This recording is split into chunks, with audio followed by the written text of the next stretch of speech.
माँ का वह आखिरी खत। रात के 12 बज चुके थे। माँ कभी दरवाजे की तरफ देखती तो कभी एक नज़र घड़ी के तरफ। माँ की आंखों में और चेहरे पर चिंता साफ नज़र आ रही थी। थोड़ी ही देर में दरवाजे की घंटी बजी।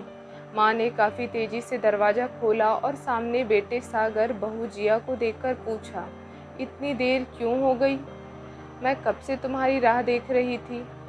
माँ, मैं अब छोटा नहीं हूँ। तुम मेरी चिंता मत किया करो। सागर घर के अंदर प्रवेश करते हुए बोला, बेटा कितना भी बड़ा हो जाए माँ के लिए छोटा ही रहता है। चलो छोड़ो, हाथ पैर धो लो, मैं तुम्हारे लिए खाना लगा देती हूँ। माँ ने दरवाज़ा बंद करते हुए कहा। माँ जी, हम बाहर से खाना खाकर आए हैं, आप खा लीजिए, हम सोने जा रहे हैं, बहू जिया ने कहा। लेकिन मैंने तो तुम लोगों की पसंद की खीर बनाई है, आओ थोड़ी थोड़ी खा लो। माँ, तुझे एक बार में समझ में नहीं आता क्या? तेरी बहू ने कहा ना, हम बाहर से खाना खाकर आए हैं, क्यों परेशान करती है? जा, तू खीर खा ले और सो जा, हमें भी शांति से सोने दे।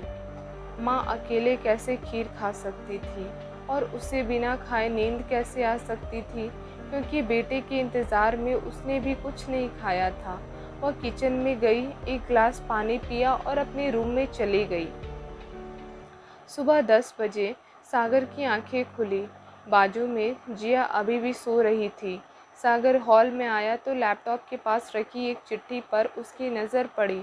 यह चिट्ठी किसकी हो सकती है, यह देखने के लिए उसने चिट्ठी खोलकर पढ़ना शुरू किया। मेरे लाल, तू सोच रहा होगा कि एक ही घर में रहते हुए ये चिट्ठी क्यों मैं तुम्हें बोलकर भी तो बात बता सकती थी। हाँ, बता सकती थी। अगर तू मेरी बातें सुनना चाहता तो किसी एक्सप्रेस गाड़ी की तरह आता है और कुछ ही पलों में निकल जाता है। खैर, वो सब जाने दो। कल तुम्हारा जन्मदिन था, इसलिए मैंने खीर बनाई थी। सोचा कम से कम आज के दिन साथ में बैठकर खाना खाएंगे। मगर मैं यह बात भूल गई थी कि मेरा बेटा बड़ा हो चुका है। अब अपने दोस्तों के साथ पार्टी करके खाना खाकर चलो, मुझे इस बात की खुशी हुई। मेरी दवाइयाँ ख़त्म हो गई है। मैंने कुछ दिनों पहले तुम्हें दवाइयों की एक चिट्ठी दी थी। अगर वक्त मिले तो वह दवाई मुझे लाकर देना, मुझे थोड़ी राहत हो जाएगी। सागर को याद आया कि 4-5 दिन पहले माँ ने एक दवाई की चिट्ठी दी थी। उसने ऑफिस के बैग में जाकर उस चिट्ठी को तलाशा और उसे खोल कर देखा।